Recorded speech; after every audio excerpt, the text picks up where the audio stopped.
All right, so today's Friday, June 5th, and here's what I got done this week. The big news of the week is the harness has arrived. Came in earlier this week. It's looking really nice. I got it from Midwest Sky Sports out there in Michigan, and it came in. Everything looks just really good. Everything's really well labeled, really well organized. And if it weren't for the whole virus shutdown stuff, the lead time would have been just phenomenal. So this is a really good way to go. I would really recommend it if you're interested in kind of, taking the hard part out of the avionics job, but it definitely saves a lot of cost overall, and it saves a lot of time, and it lets you kind of do some of the work yourself. So for example, pretty much everything comes ready to go, and you give them all your dimensions and your placements and everything, and then they make it up for you. But they don't do your VPX. Comes all pigtailed, so all your power inputs are labeled, but not done, and so you got to do your own VPX stuff. And I got the VPX wiring harness. There's pretty much no other way to go about it. If you're going to do this way, you got to get the VPX harness. And so it's just kind of getting familiarized now at this point to see exactly where everything goes. This is my remote Avionics mount rack that I made. It might have been a couple months ago now. And I've got it all kind of hooked up, set up on the bench here so that I can figure out just exactly how everything's going to fit together. See where I'm going to need to put some cable restraint clip stuff.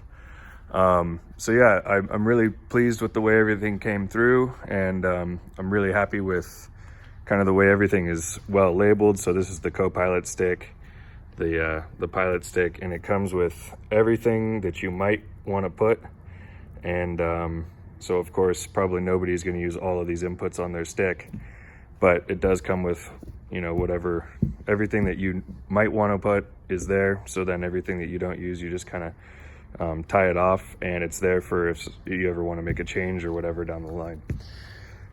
Some of the stuff comes, so here's the roll servo. It comes with the pins attached, but not the connector, and that's because some of the things that get fed further back into the fuselage need, to slide through the small holes and whatnot, and so they don't put the connector, but all the pins are labeled so that you know exactly where they go in the D-sub connector, and you just pop them in and attach the connector and you're good to go. So like I said, it saves a bunch of money to do it this way. The lead time on the harness is definitely quicker, than getting your whole panel and harness built up. And yeah, you can do some of it yourself, because obviously that's the fun of building the plane. So anyway, yeah, I'm really happy with everything. It came out. The headset jack stuff comes kind of like with these connectors on it for the pilot, co-pilot, and they come in this bag here, and so everything's pre-wired, and then you just hook it up into the connector.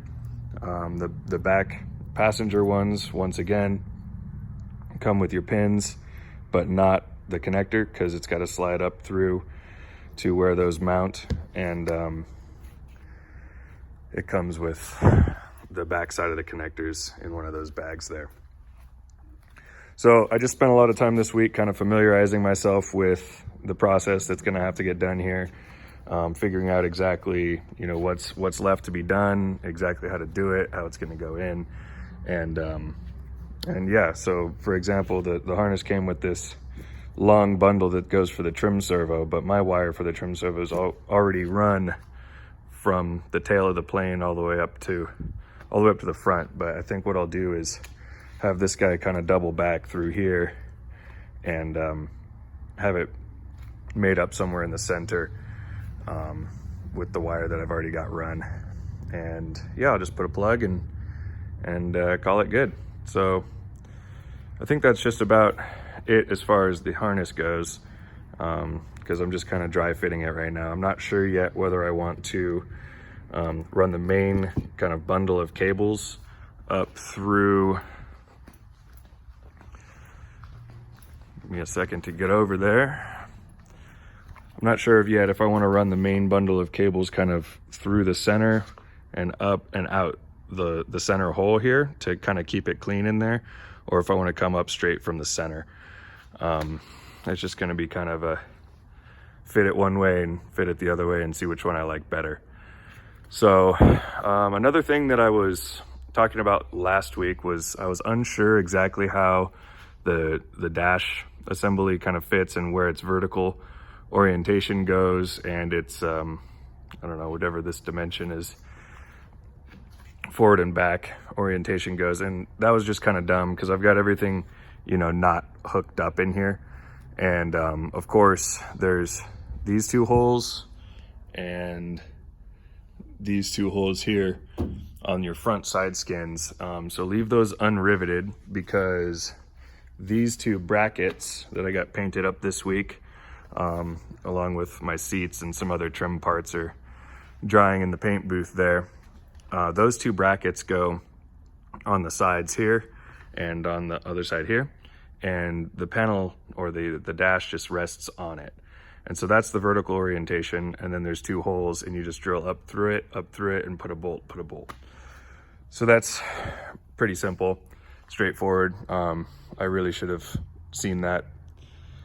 But anyway, and then the this way orientation, front and back, is determined by, you put your throttle quadrant, and then of course your fuel selector valve goes right in front of your throttle quadrant, and then you just mate the dash right up to that. So everything is there's no guesswork in it. Everything kind of fits together in one way. And yeah, so some other wiring for the Avionics harness that wasn't included in the scope of the harness that I ordered was my ELT wiring. And so I got that D sub connector wired in. It's really quick and easy. It's only like six pins or something that have to get wired, and I ran that through up into there, and I'll of course trim that wire and figure it out when I get everything a little bit more situated in there. And then I also got my ELT buzzer wired into there as well. And so yeah, I think that's a fine spot.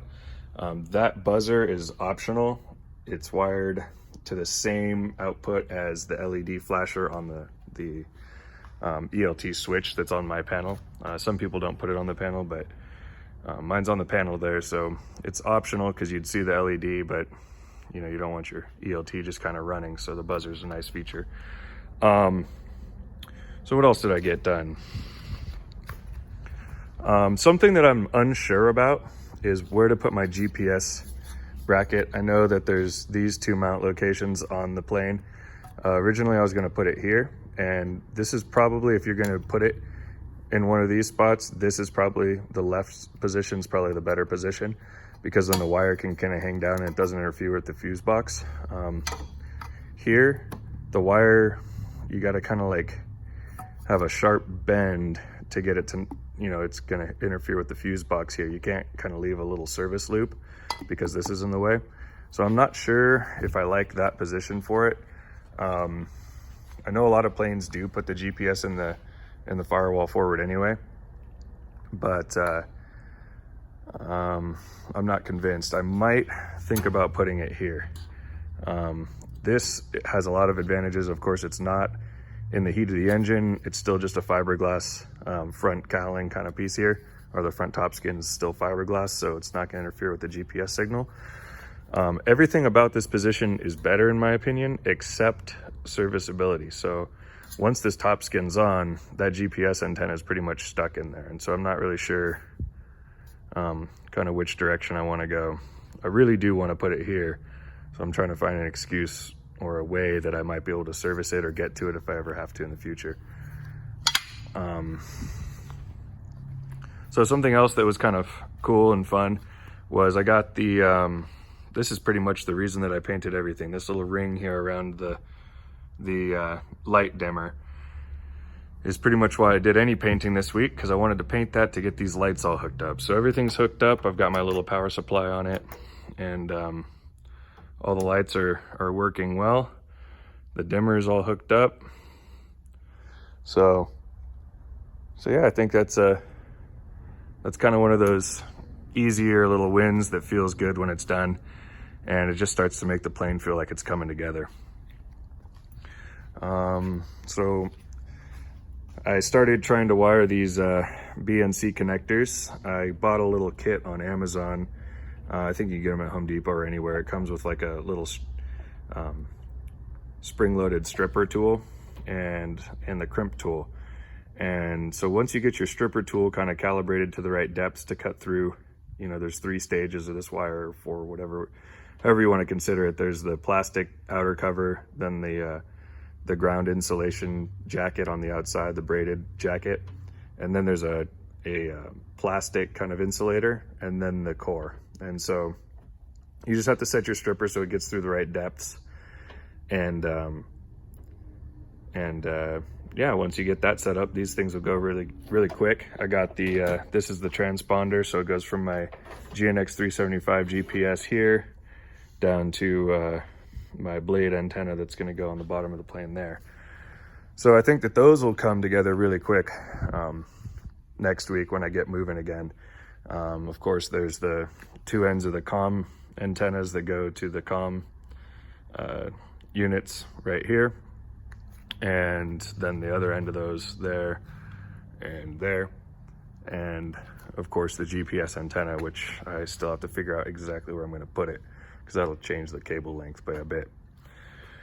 So I think that's more or less it for the week.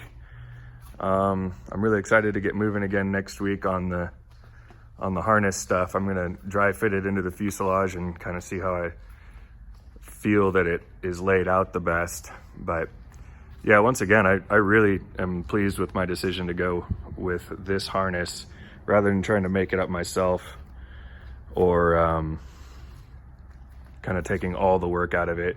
It's really up to, you know, it's personal preference for individual builders, but this is exciting for me. So next week it's going to be really getting to work tackling all these VPX wires. And these are the grounds, which is easy. I'm just to the ground bus here, but yeah, so